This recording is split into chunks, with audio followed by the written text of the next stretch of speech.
So I'm delighted to introduce our keynote talk today, and this is by Lucy Edge.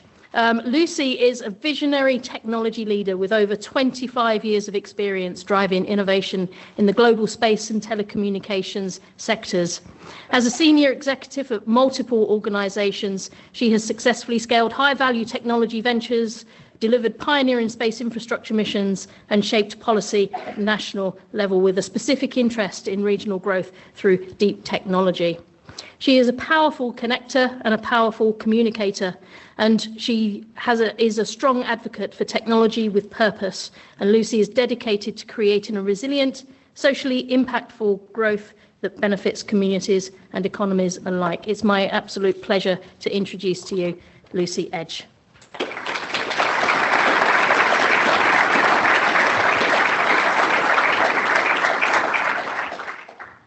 Thank you, Sarah, for the introduction, and thank you for the invitation as well. I really appreciate it. It's an absolute pleasure to be here at Harwell, at RAL Space, at the 21st Appleton Space Conference, 21 years, wow. It really is the beating heart of the UK space story in many ways, and I think we just heard a lot of that over lunch, actually. But it's also definitely the start of Christmas festivities in the UK space sector, and that's what counts. For me, it's nice to be back home. I've just come back from some recent travels in another space-forward nation in Europe, which was great. So I'll just start with a couple of credentials of myself by way of introduction. I began as a space scientist at the Defense Agency. Then I went to ESA in Germany, where I was working on flight dynamics, which is a wonderful job if you do it. If you're the family of someone who does it, your eyes glaze over as soon as they talk about it. But I thoroughly recommend it. After that, I joined industry, first a scale-up, exploring small geo concepts, and then with a startup that grew to 250 people, had its own fleet of satellites and a constellation for bridging the global digital divide, all operated from what was then a new control centre down in Goonhilly. I then spent several brilliant years back here at the Harwell campus with the Catapult, helping companies to launch, to pivot, to scale, often to panic, and mostly, ultimately, to succeed. I'm pleased for them. And as I said, I've just been in Helsinki recently supporting a space company out there on its own journey.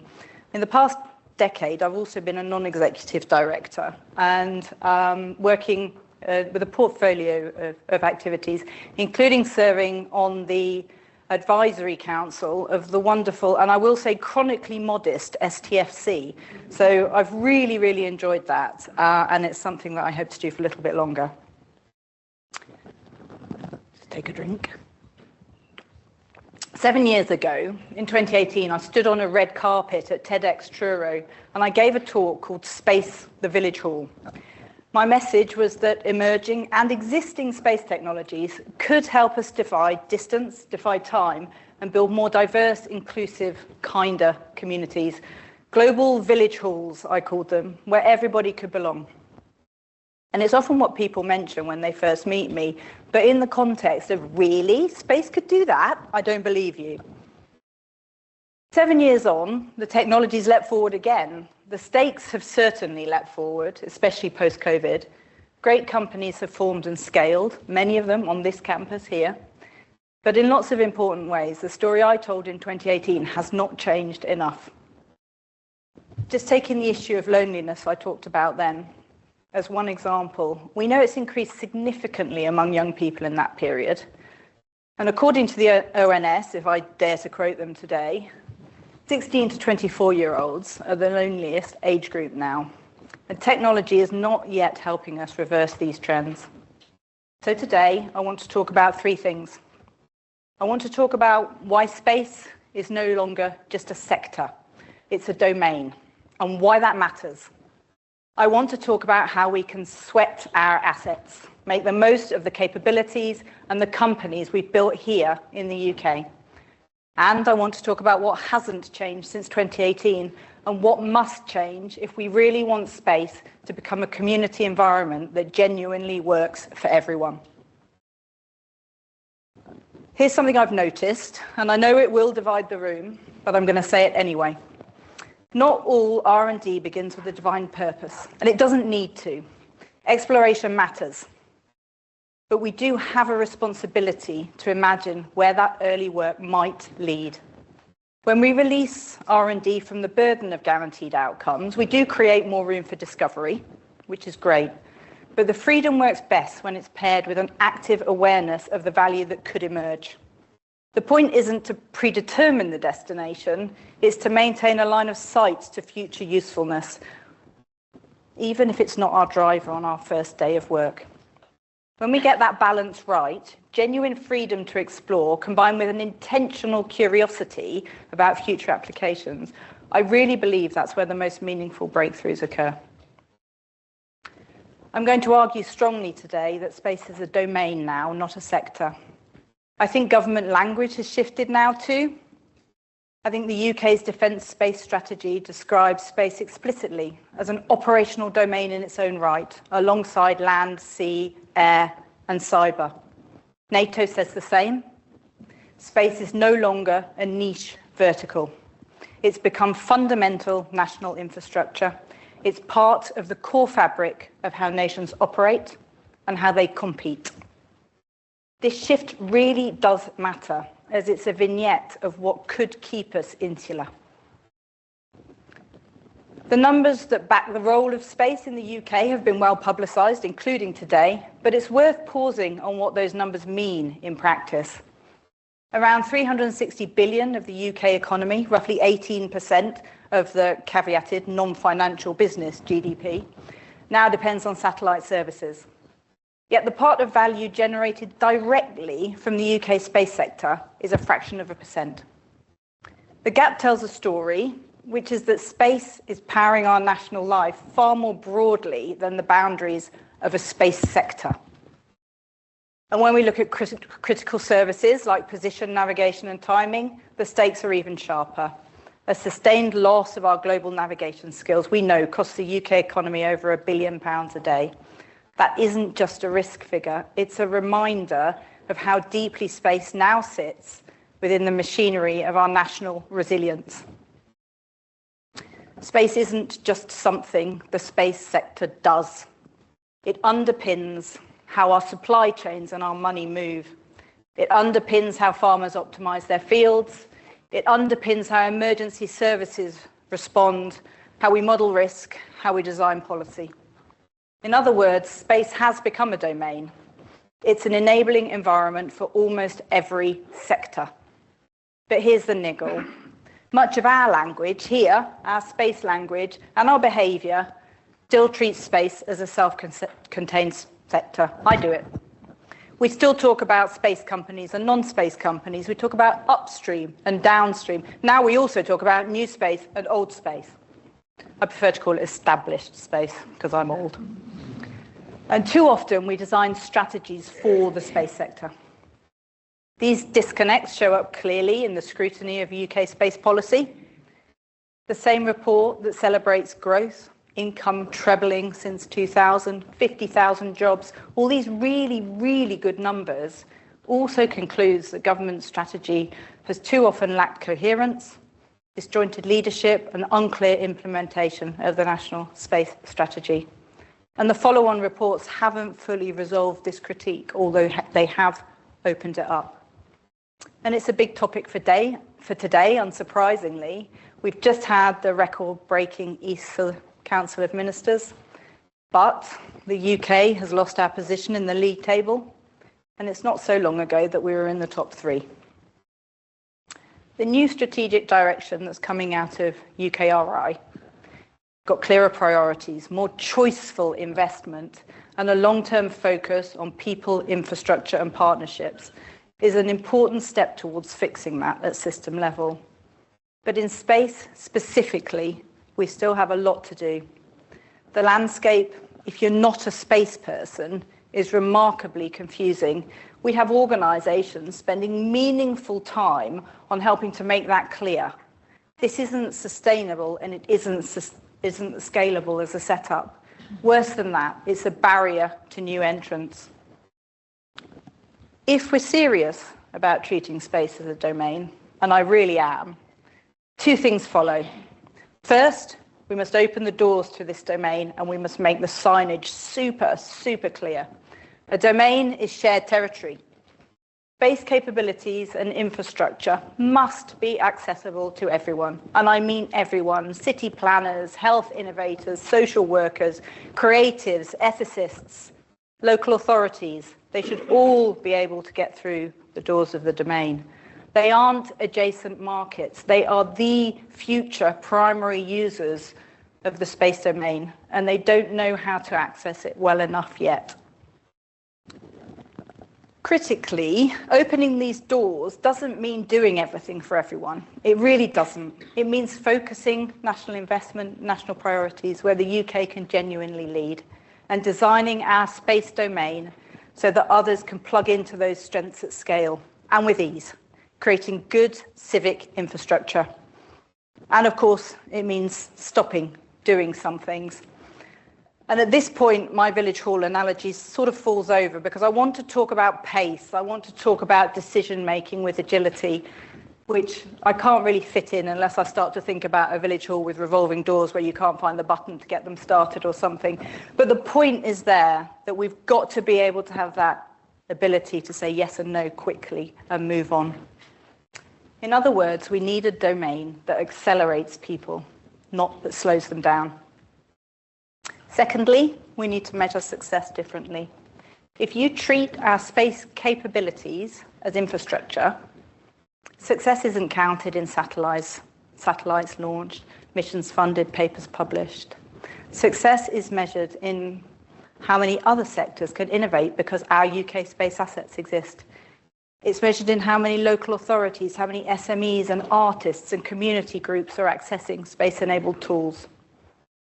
It's measured in how many new forms of social and economic value are created from the same underlying infrastructure. This is a real shift in culture, and we all know culture shifts take a long time. So in the meantime, what do? Which brings me neatly to the phrase I want to explore today of sweating the assets. Let me illustrate what this looks like using Harwell as an example. I'll take a drink first. If anywhere in the UK where the idea of space as a domain is really tangible, it's here at Harwell, alongside the other exciting clusters of intense research and innovation that are so inspirational. The Harwell Space Cluster's now got more than 100 organisations, something like 1,500 people, I think, and billions of pounds of infrastructure. RAL Space alone brings 60 years of expertise, more than 200 instruments, I think. Sarah will correct me later. And if you've not seen any of the amazing MIRI images to follow on from this morning's topics, do Google it immediately. I give you permission to do it during the talk because they're incredible. This isn't a single facility. It's a phenomenal toolbox for the nation. It's a civic infrastructure that we are all part of building to allow access to the space domain. But if we're honest, we still tend to use these tools in a fairly linear way. A mission is conceived, a narrow set of partners get involved, the hardware comes through the chambers, through the clean rooms, data flows to a defined scientific or commercial user base, we write a paper, we deliver a product, we move on. And that's a great backbone, it really is, but it's only the first move. If space is a domain, sweating the assets means asking something else. It means asking for every pound invested, whatever the source of that money, for every mission tested in these facilities, how many different sectors, communities and use cases could potentially benefit, and what would it take to actually make that happen? Imagine building into every mission we do a climate and finance track, a civil public service track, a creative track, an education track, as well as the usual science and defence tracks, which we know are so important to what we do. And the point is not to pile more work onto already stretched mission teams, is to architect the ecosystem. It's the clusters, the data hubs, the funding instruments, so that others can plug in and do that sweating of the assets. Engineers in the room know that we create the least burden by designing requirements well up front. Although I did realise as I wrote that I was stumbling on a new space, old space debate right there. I'm going to put a pin in that one. Harwell here is already structurally set up for this approach to optimizing what we get from our existing assets, from our people, from our companies.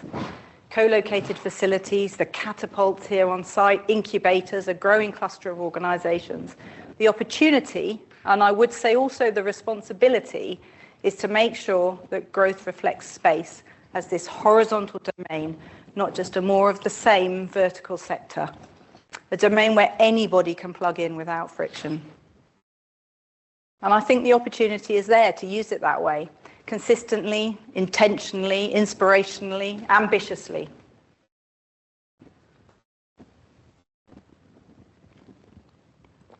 Back in that TEDx talk, I painted a picture of these space-enabled village halls, digital spaces. We could gather together across geographies, share skills and interests, support each other, build kinder communities. And I said some things have changed since then. We've got a national space strategy in the UK. Oh, is it night time? Shall I carry on? I'm going to keep going. The UK has a national space strategy. It's got a defence space strategy too. That explicitly links the civil and defence space for the first time. We are rethinking our government ecosystem with the move back into DSIP for the UK Space Agency. We attempted a first launch from the UK, and okay, it didn't have the fairy tale ending that we wanted it to have, but it was a significant milestone, and it was a sign that we're keen to do the big things, the really inspirational things. And we've opened up facilities, the National Satellite Test Facility, the Earth Observation Data Hub, and make it technically easier than ever to draw insight from satellite data. But the lived experience of many SMEs and non-traditional users still makes it clear how much hasn't changed. The governance for space is hugely fragmented across departments, new structures still bedding in. We're hoping to see this one government approach. There's still no fully articulated or resourced implementation plan behind the National Space Strategy. We've got critical gaps in our sovereign capabilities, PNT being the obvious one, and lengthy studies, but no clear, no implemented architecture. And we still face skills shortages, lack of diversity, underexploited opportunities to reskill people from other sectors. There have been several national skills strategies, but they do keep changing. And that makes it difficult, especially for SMEs, to really work out what to do. It leaves them stuck. On the demand side, the promise of space as everyday civic infrastructure remains under-realised.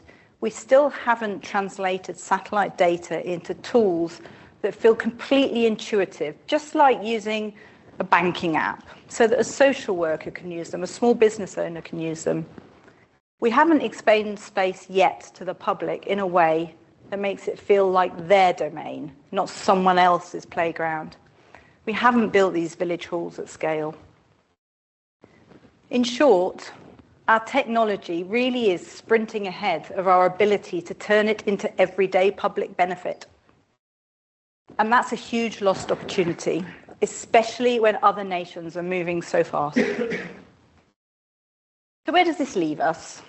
All those years ago, I said the emerging and the existing technologies could help us build new kinds of collaborative spaces, village halls, places we could come together inclusively, despite distance, despite time. In 2025, I want to extend that metaphor. Space is now part of our shared civic infrastructure. Just as we expect our roads to be safe and maintained, we expect our energy grids to be reliable, we expect our digital networks to be affordable and to be secure. We should expect our space domain to be the same.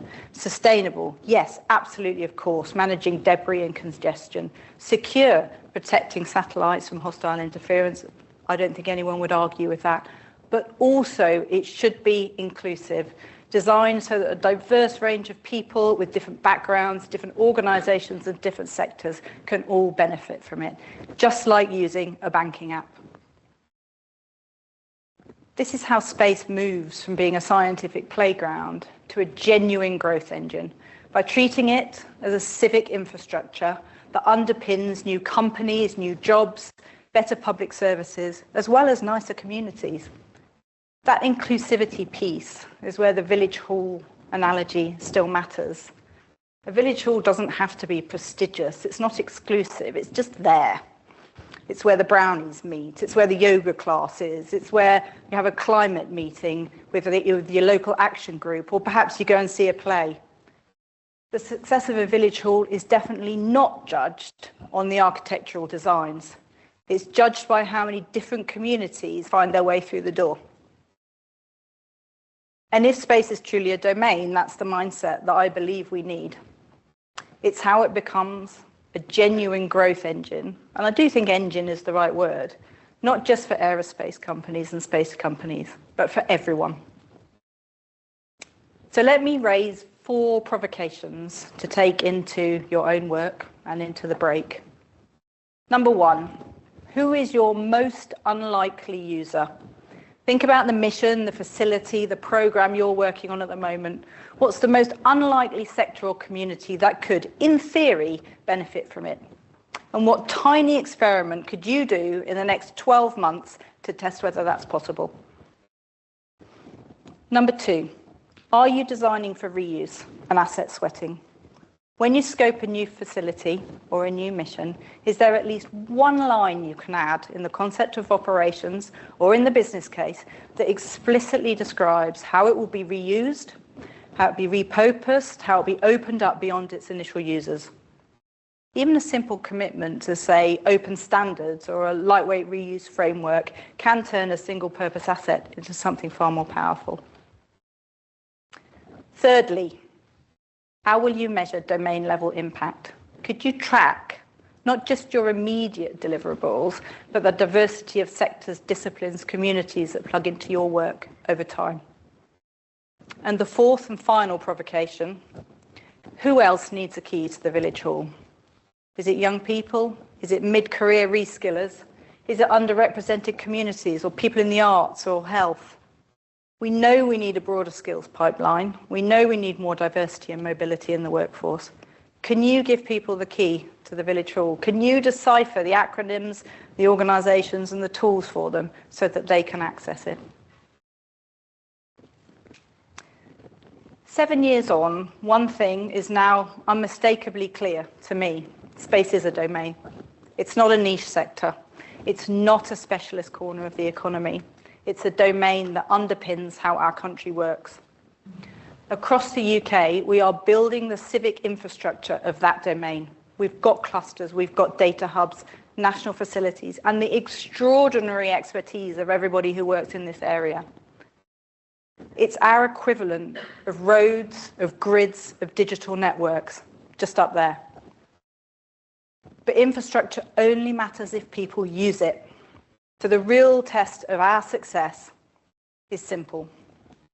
Is the space domain used well? Is it used often? And is it used by a wide, diverse range of communities in a sustainable way? Success is social workers using satellite data as naturally as they use their banking app. It's artists, farmers, local authorities, emergency responders, all finding the door into the domain and walking through it with confidence. It's new value created from the same shared assets, again and again and again. So my invitation to you and to myself is this. Let's make the UK space domain busy, open and alive. Let's sweat the assets we've built. Let's do that generously, ambitiously and sustainably. And let's ensure that the Village Hall of Space is filled with people from every single corner of society every day of the week. Thank you very much.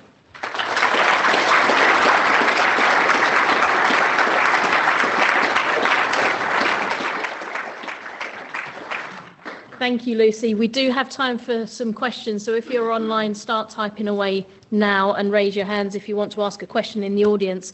Lucy, that was an amazing talk. It was fantastic to start to get us to think about space in a different way, which I think is really important. I think now we're at a turning point of how space is viewed and how space is used, and you've given us a lot of food for thought there. And you actually answered the question I was going to ask you, which is what one action can we take away from this conference to start on that path? as you say, it's a cultural change which takes time. But cultural change only happens when we all start taking those small steps. And you gave a really clear indication of how we should start doing that. So thank you very much. Questions from the audience? There's a few hands up here, and then we'll go online. Are there any particular industries or countries that you would point to as role models? So it's an interesting question. And sorry, before I answer that, what I should say is I'm really happy if other people want to try and answer questions as well, right? So a debate is good here, definitely. I think, I mean, the countries that just go for it to see what happens, I think we all know what they are.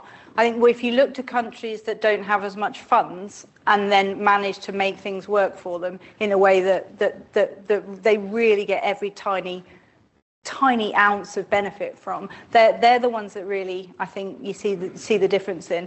And you know, I think one of the great things about the UK is we are so successful in space and have been for so long, but it's a disadvantage as well because I don't think it makes us work ourselves as hard as we could do with some of these assets. Thanks, Lucy. That's really engaging vision for the future. And I agree, we can't be complacent. We're getting used to doing things the way we've always done them, and we have to stop that. My question is, though, now that space as a domain is becoming primarily led by commercial interests, how do we get the incentive structures in place that persuades commercial operators to share it, to reach out to broader constituents, et cetera? How do we do that when actually, you know, they have a very different set of drivers?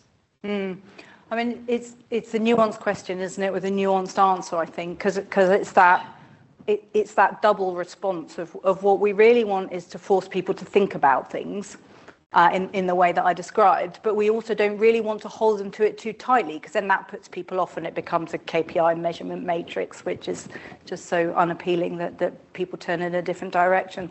So it's somehow about finding those ways to ensure that people are putting it in the front of their minds, but not minding if with all of the best intentions in the world they don't get where they were hoping to. And I know, you know, that doesn't fit very well within policy sometimes. Finding those nuanced midpoints is tricky. There's time for one final question. Dave.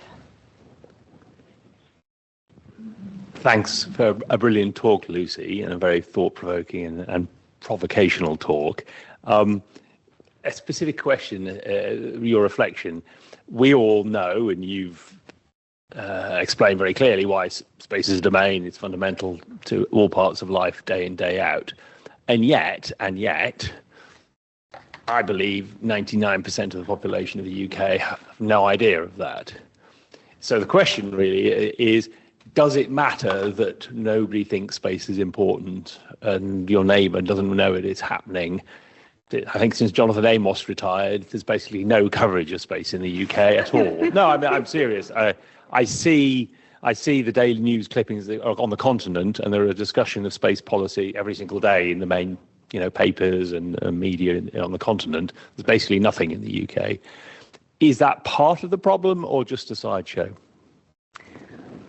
I mean, so whenever I think about this stuff, I try and think about, you know, what are the comparators? So if we think about, I don't know, air or sea, you know, that gets talked about in a policy way, in a strategic way in the papers, of course it does.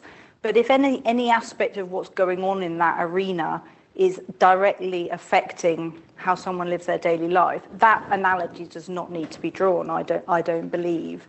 Now, we've tried that, haven't we, for 10 years in the space sector. We've tried to say to people, you know, the fact that your sat-nav in your car or, you know, your step measurements or whatever it is you're wearing as your wearable technology is using space, you know, that you should care about space. That doesn't work, right? We've tried that. Let's say thank you very much for the effort, and let's think of a different way of doing this.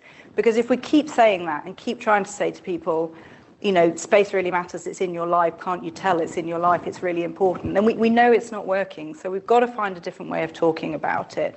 I don't think people need to know that space is powering something, but I do think they need to be able to access whatever it's powering with ease. And that's really my point. My point is that if you want to get hold of some information that is somehow space enabled, then you shouldn't have to jump through hoops to get there. You should be able to do it really simply. And that's how we get people connected in a better way, I think. Okay, right, thank you very much. We are going to take a short break, just a comfort break, but before we do that, it is a tradition for us to present our keynote speaker with a little gift. So thank you very much, Lucy, for an amazing talk. You've got a picture there from Solar Orbiter, from MIRI, and a place that's close to your heart from Sentinel-2, Victoria Park in London. So thank you very much. Thank you.